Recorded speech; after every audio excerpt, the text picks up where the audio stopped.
você olha para trás, você vê que a educação brasileira começou com jesuítas, começou com doutrinação, não começou com pensamento, com conhecimento. Os jesuítas nem são culpados, eles vieram para cá para trabalhar com os índios, né? Mas não tinha uma educação estruturada ainda. Então, como eram cultos, começaram a cuidar da educação. Esse modelo de educação que vem dos jesuítas, que é o da doutrinação, foi se arrastando pela história do Brasil, com pouquíssimo acesso das classes populares à educação. Até o final do século XIX, era muito baixo, os índices são absurdos, né? Já o século XX começa com um movimento mais interessante, né? Na década de 30, Anísio Teixeira, com o Manifesto dos Escolanovistas, Cecília Meirelles assinando, e isso foi muito marcante naquela época, nesse movimento de vamos não só estruturar o sistema educacional, que era o que eles queriam, mas uma escola voltada para a vida, para a alegria, para a ação. Da década de 30 até a década de 50, a gente teve um movimento muito interessante, mas na década de 50 o Brasil tinha que se industrializar. Aí vem o movimento da industrialização. Então, naquele momento, tinha que formar mão de obra para o mercado. Passou a existir essa escola que eu chamo de linha de montagem, né? Que é uma linha de montagem que você coloca um pedaço de cada coisa para sair um aluno formado com diploma e conseguir entrar, participar do movimento produtivo brasileiro. A educação brasileira sempre esteve voltada para a economia. Fora essas exceções desses grandes educadores que nós tivemos, Lauro de Oliveira Lima, Anísio Teixeira, que é um gênio da educação brasileira, Paulo Freire, Darcy Ribeiro. Fora esses grandes educadores, e tem outros que eu não estou citando aqui, a estrutura é sempre voltada para o mercado, né? De lá para cá, foi nessa direção. Mas aí, não bastando, nós temos o regime militar. Aí o regime militar entra e ainda não apenas tira a filosofia e sociologia. Todo mundo fala desse aspecto, mas esse não é o principal problema. O grave do movimento que aconteceu no Brasil é que o regime militar, ele existe para ir contra a inteligência. Ele existe para se contrapor à inteligência brasileira que queria uma mudança estrutural. Que, independente se essa mudança era boa ou ruim, não vem ao caso. O que vem ao caso é que era uma mudança movida pela inteligência, pela intelectualidade. Qual? Movimento secundarista, que era fortíssimo no Brasil. Os professores, os jornalistas, os escritores, os intelectuais. Então, o regime militar, especialmente a partir de 68, ele ataca a inteligência. E aí, isso é a maior ferida que nós temos na educação brasileira hoje, que é, especialmente nas classes populares. Classes populares somos todos nós. Eu chamo de classe popular todos nós, ou seja, eu estou tirando apenas uma elite que está nos principais cargos de dominação. Fora isso, o povo brasileiro, ele ficou com um pavor de pensar. Porque pensar significa ser fichado no DOPS, Departamento de Ordem Política e Social. Pensar significa ser preso. Pensar significa ser perseguido, ser torturado. Pensar, criticar, se colocar, se posicionar significa ser exilado, não é? Então, durante 20 anos foi proibido pensar, não na escola brasileira, mas na sociedade brasileira. Esse é o passivo que a gente tem da educação. Então, depois do regime militar, quando acontece a abertura, o que nós temos? Nós temos um hábito de usar a escola como disciplina, como colocação em caixinhas, né? Então, depois que acabou o regime militar, hoje, que com certeza você pode criticar esse governo do jeito que você quiser, mas você não imagina que o governo atual quer que a nossa escola não pense, tenha medo do pensamento. Não é isso que o governo atual tem.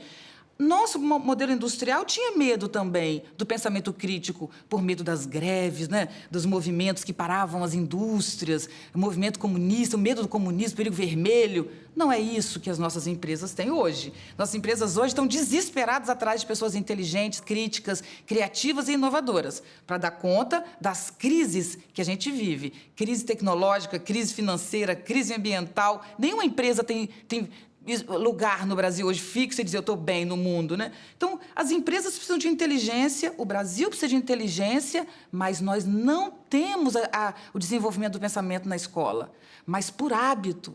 O maior problema da escola brasileira hoje é o modelo pedagógico, que é um modelo que incentiva a passividade e a repetição, não incentiva a inovação, a criatividade, a ação.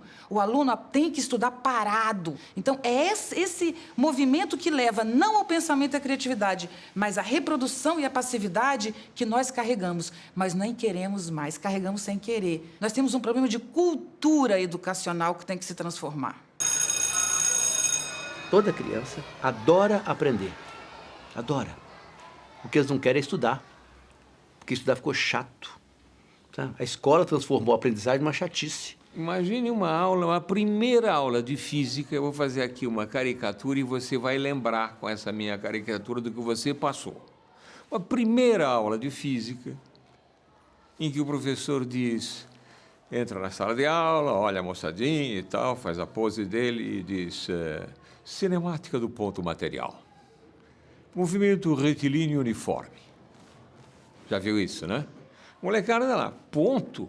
Você conhece ponto de ônibus, tá certo? Ponto material. Material tem material de construção, material escolar. Material como adjetivo de ponto falou sozinho. Quer dizer, eu falo, você não compreende. Uma hora dessa você vai entender. Para quê? No futuro você vai ver. Não vai ver porcaria nenhuma. Isso aqui só te serve para passar no vestibular. Mas, de toda maneira, é um trágico atavismo no ensino da ciência e da matemática que faz dessas belíssimas construções um treco chato, insuportável. Quer perder a namorada, diz que é físico. Pô, o cara deve ser chato. Gostava da minha escola, das escolas que eu passei. Mas, às vezes, eu achava meio chato, porque tinha muito desses professores que passam a matéria e aí aquela aula de ciências, você não vê como o seu corpo, ou a aula de história como a sua história. Quando o conhecimento é apartado da vida, qual o interesse? Então, por que eu vou decorar conteúdos inúteis que não dizem respeito à minha vida, à minha cultura, ao meu bem-estar, à minha namorada, à minha música? Isso não está na escola. Meu afeto, minha arte, minha vontade de viver, de mudar o mundo, isso não está na escola. Eu decoro conteúdos inúteis. O rio mais longo, a hidrografia da Índia. O resultado é que os alunos eles veem muito pouco sentido nesse ensino médio. É muito mais fácil a gente pegar um aluno Fundamental 1 e perceber a empolgação dele em relação à escola, que ele gosta da escola, ele gosta de aprender. Depois, quando a gente começa a conversar com os jovens do ensino médio, é mais raro a gente ver um jovem empolgado com a escola, motivado, querendo aprender, né? Esse modelo do ensino médio precisa ser alterado no Brasil. O principal motivo que leva os alunos a abandonarem a escola é que eles não veem sentido nas aulas.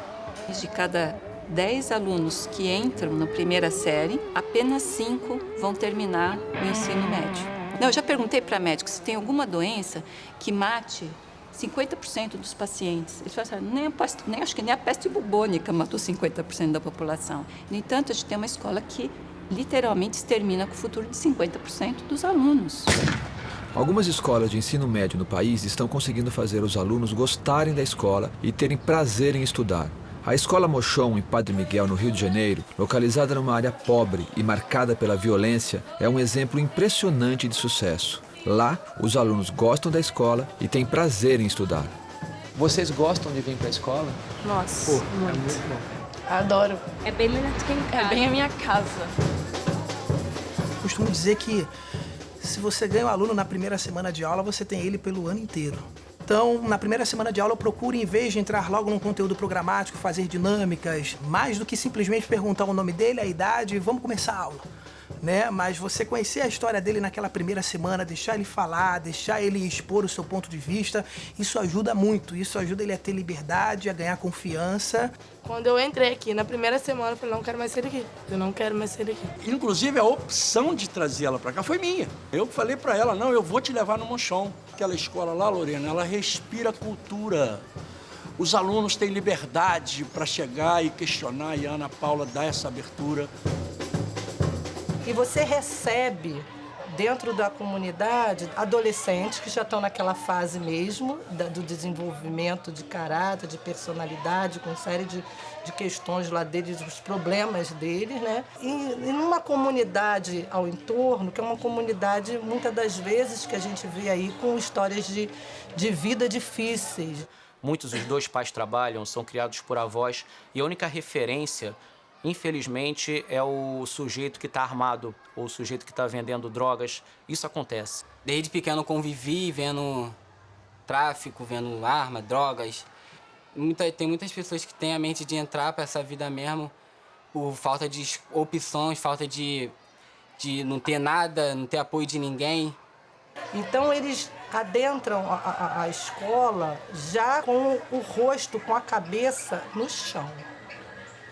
E como você vai chegar àquele aluno com uma história de vida, com sequelas, com a expressão depressiva e de tristeza, se você não começar a abraçar. A gente faz a primeira aula toda diferenciada. Colocamos fitinhas, um fica com a fita amarela, outro azul, a gente faz uma mistura. A pessoa com cada fita ia para uma sala diferente. Aí ficou terceiro ano com segundo ano com primeiro ano, a mistureba danada. E assim a gente foi se conhecendo, isso aproximando os alunos ainda mais. E a gente desenvolve ali, né, várias oficinas, várias dinâmicas, né? E isso vai ser no decorrer do semestre para que aquele aluno se sinta aconchegado. E esse diálogo, esse discurso, esse trabalho, é assim, em nenhum momento não cabe autoritarismo, ditadura e imposição. Porque, como diz a linguagem dos próprios jovens, a linguagem não formal não rola. Eu adoro a minha escola porque aqui tem vários projetos. E os projetos não servem apenas para ensinar conhecimento para a gente. Tem harmonia, liga os alunos. Até porque a gente não aprende só as matérias, assim, a gente aprende sobre tudo. E lição de vida, que é o sobre principal. Sobre a vida, sobre o que a gente tem que planejar, que tem que fazer, entendeu? Então, isso é bom pra gente. O primeiro projeto nosso foi Padre Miguel que temos e Padre Miguel que queremos.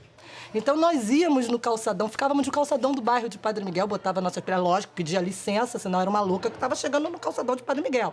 Pedíamos licença, subprefeitura, chegava a guarda municipal, a gente colocava o horário do guarda, a hora de sair, tudo direitinho. Chamamos o grupo de valorização da vida, também para falar da questão do aborto. Ano passado veio o presidente da Associação de Moradores, junto com nossos projetos da escola, para falar o que eles estão fazendo em prol de Padre Miguel, o que precisamos fazer. Eu penso uma escola discutindo, por exemplo, saneamento básico, ela vai estar discutindo o saneamento básico do bairro à volta da escola, olhando se tem esgoto a céu aberto. Quando está estudando o IDH, não é uma formulinha na aula de geografia. Ela vai estar olhando a relação entre saneamento básico, mortalidade infantil e tal no seu bairro, no seu espaço, no seu país. Quando ela tem um trabalho não só focado nas matérias tradicionais, mas um trabalho onde ela dialoga com as mazelas da comunidade em que ela faz parte, um trabalho em que ela procura dialogar e se aproximar de todos os segmentos existentes ao seu redor, da sua comunidade, né, respeitando a tudo e a todos, e claro, desaprovando aquilo que não é ético. Quando a escola oferece essa estrutura, esses projetos, e ela sai às ruas, sai à comunidade mostrando isso, e a comunidade, os pais dessa comunidade veem seus filhos participando disso, a probabilidade de melhorar e a probabilidade de os pais melhorarem, vendo os filhos sendo moldados, sendo melhores, é muito maior. É muito maior. É um resultado, assim, não vou dizer perfeito, mas é algo que mexe com a gente. Quando você vê essa vibração da comunidade, ao saber que a escola pode fazer a diferença e, vendo essa diferença, né, te dá todo o apoio. E, às vezes, te coloca numa posição que você não é. Ó, você é como pai para ele, pode fazer o que o senhor quiser. Opa, não. Pai é você, mãe é você. Eu sou apenas o professor, mas posso ajudar. Entendeu? Estamos aqui para ajudar.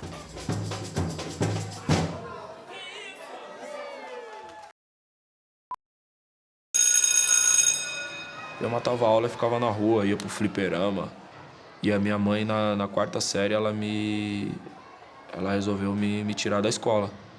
Nessa época que eu saí da escola, eu conheci os quadrinhos, sabe? Eu fiquei viciado em histórias em quadrinhos. E os quadrinhos também são uma coisa muito maluca, assim, porque as pessoas têm os quadrinhos como uma literatura menor, e ele é uma porta maravilhosa para a literatura. Não que elas precisem conflitar e combater, um é melhor ou outro, sabe? Tipo, não vejo mais qualidade no Humberto Eco do que eu vejo no Will Eisner, sabe? São coisas que se complementam e formam um círculo, sabe? Fazem com que a nossa cabeça visite lugares diferentes. Os quadrinhos foram uma porta muito interessante para a leitura, porque minha mãe tinha o hábito de ler, mas eu tinha um pouco de aversão a isso porque os livros eram chatos. E quando eu voltei a estudar no ano seguinte, quando eu voltei para a escola, eu tive uma professora chamada Rita de Cássia. A professora Rita de Cássia, ela entendeu que eu gostava de quadrinhos. Ela entendeu que para me ensinar as coisas que eu precisava aprender dentro da instituição escola, os quadrinhos eram uma porta fundamental. Então, a professora Rita de Cássia, ela é uma pessoa que eu sou muito grato e talvez eu esteja aqui hoje por causa dela. Ela começou a me dar todas as lições em forma de quadrinhos. Sabe? Eu nem sei quanto de trabalho ela tinha para fazer isso. Você ter a sensibilidade de entender que o diálogo com aquela pessoa é esse, e conseguir trabalhar de uma maneira tão específica. Céu Butantan, aqui em São Paulo, professora de Fundamental 1, que tinha uma seguinte atividade que chamava Dia da Escuta Musical.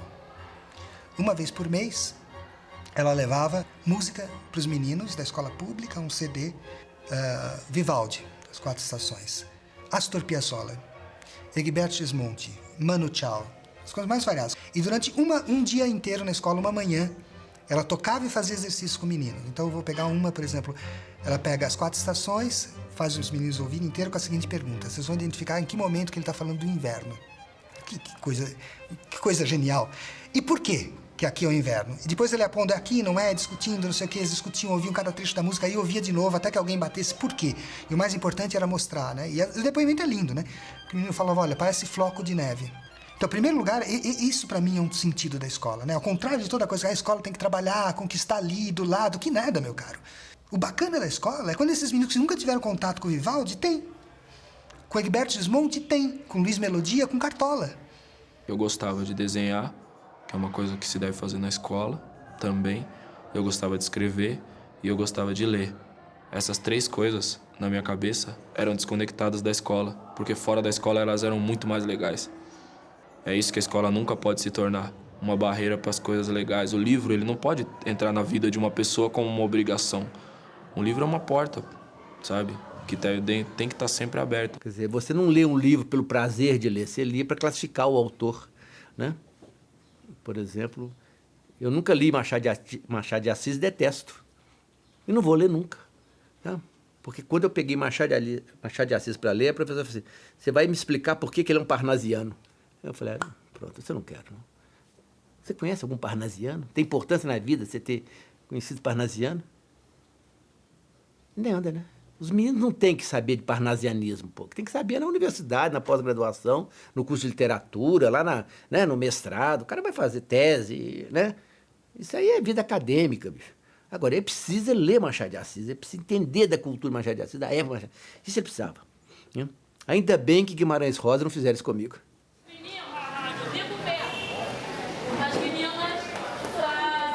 Eles falam que aqui é uma escola viva. Não que as outras não sejam, mas aqui é uma escola viva. Então, tá sempre atividade, não tem coisa melhor. Você chega assim, professora, eu nunca fui à praia. Aí, de repente, você faz uma atividade e você leva o aluno ao Cristo.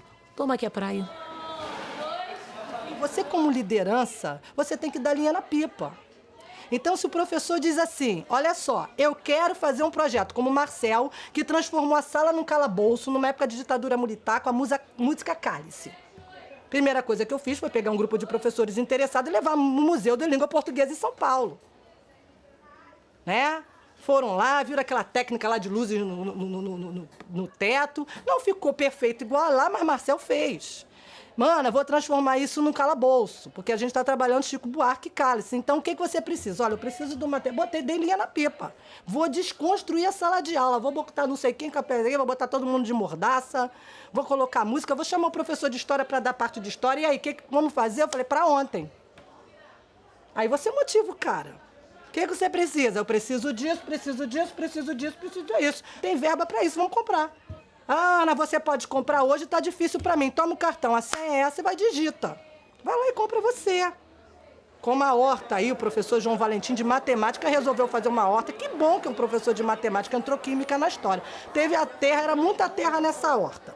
Eu falei, gente, eu não tenho tempo de comprar a terra, mas você pode. Eu tenho um carro, eu não tenho carro, fui reprovada no Detran 3 vezes, vergonha nacional, tudo bem. Mas aí, vai lá. Agora você vai criar um empecilho. Não, não pode, porque eu não tenho dinheiro, porque não pode, eu não confio em você. Daqui a pouco o professor, a equipe vai desmotivando, não vai fazer nada. Eu parto do princípio que a escola não é minha e nem tem a pretensão de ser. A escola é nossa. A Escola Mochon está conseguindo fazer as aulas ficarem atraentes para os alunos. O mesmo tema é trabalhado por vários professores em diferentes disciplinas.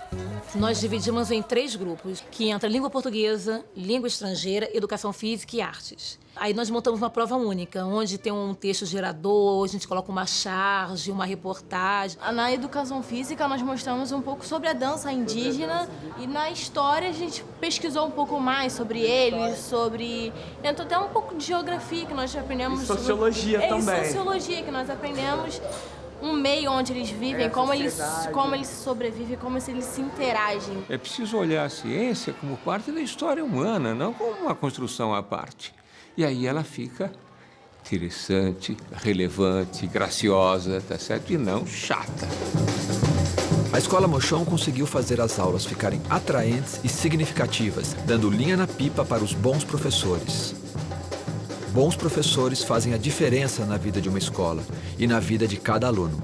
Países que estão no topo da educação, como a Finlândia, como a Singapura, como Coreia do Sul, como Canadá, por exemplo, nesses países o jovem quer ser professor. Né? É objeto de desejo a carreira do magistério. Sem um salário inicial atraente, é difícil você conseguir conquistar esse jovem. Mas só o salário também não adianta do ponto de vista de médio e longo prazo. Valorizar o professor quer dizer valorizar do ponto de vista do salário e do ponto de vista de reconhecimento social, as duas coisas. Porque se você não reconhecer do ponto de vista do salário também, o que vai acontecer é que você não atrai os melhores para a profissão. É preciso que tenha um plano de carreira não pautado em tempo de serviço. O jovem de hoje não quer mais essa história de estabilidade, tempo de serviço. Ele quer uma carreira que seja motivadora, que seja desafiadora, uma carreira que ele possa ter formação continuada e possa mensurar seus resultados em sala de aula. Nesses países que estão no topo da educação mundial, lá, todos os jovens querem ser professor. De tudo, meu amor, que seria atento antes, se contar um zelo e sempre tanto. Lembra, Vinícius de Moraes, que a gente ia fazer 100 anos agora? De tudo, meu amor, de quem? Meu amor. Um erro é você largar o livro na mão do aluno e falar, leia e me apresenta. Isso não dá certo. De preferência, as primeiras leituras no primeiro ano, leitura em sala, em voz alta, todos lendo juntos. É um trabalho de formiguinha, bem devagar, até que no terceiro ano eles estão lendo os clássicos da literatura universal. Me fala uma coisa, quando foi que você decidiu ser professor? Olha, a decisão pela carreira ela começou justamente um pouco depois que eu descobri meu problema de deficiência visual. Na verdade, eu sou formado em tecnologia de processamento de dados, foi a minha primeira faculdade. Aí, aos 21 anos, eu tive esse problema, essa doença, e eu fui para a minha segunda decisão, né, que eu tinha na minha vida. Eu sempre gostei das duas coisas. Trabalhar com pessoas, né, e trabalhar com computadores, né? São duas coisas diversas, mas das quais eu gosto muito. Quando eu fiquei impossibilitado de trabalhar com a informática, eu fui para o outro lado, né, onde eu achava que eu tinha vocação, e comecei com magistério aos 24 anos. Eu tive que mudar minha vida completamente. Mudei de carreira, fiz outra graduação e logo em seguida fiz o concurso para o Estado e aqui estou até hoje. Eu decidi ser professor, e principalmente de língua portuguesa, por influência de outro professor de literatura e língua portuguesa que eu tive basicamente no terceiro ano do ensino médio. Foi aí que eu decidi, pelo estilo dele, pela maneira dele dar aula, pelo tratamento dele com os alunos em sala de aula, isso me influenciou muito. Quando eu tinha acho que exatamente 6 anos, eu tinha uma dúvida. Ou eu faço medicina, ou eu queria ser professora. Eu não pensava nem em educação física. Aí, com o tempo, me convivendo, eu descobri uma coisa simples, né? Eu tinha medo de sangue. E pensava na parte pior. Se eu quero pediatria, e quando uma criança vier óbito em minhas mãos? Aí, então, eu vou fazer uma coisa contrária. Eu vou cuidar para que a pessoa não fique doente. É aqui que o aluno aprende os valores, é aqui que ele vai aprender que ele tem que respeitar o vizinho, que ele não pode agredir o colega quando ele diz alguma coisa que ele não gosta. Então o professor chama atenção para isso. Ele chama atenção para a rua, ele chama atenção para a violência. Eu acho que a escola é o berço de mudança da sociedade. A escola, eu tenho certeza absoluta de que é a principal instituição na mudança do mundo. Eu não tenho a menor dúvida disso, é por isso que eu amo essa profissão, né? E talvez eu até seja grato por ter tido o problema de vista e ter mudado de profissão. Aqui eu me sinto mais útil, eu me sinto, sabe, verdadeiramente mudando as coisas aqui, dentro da escola.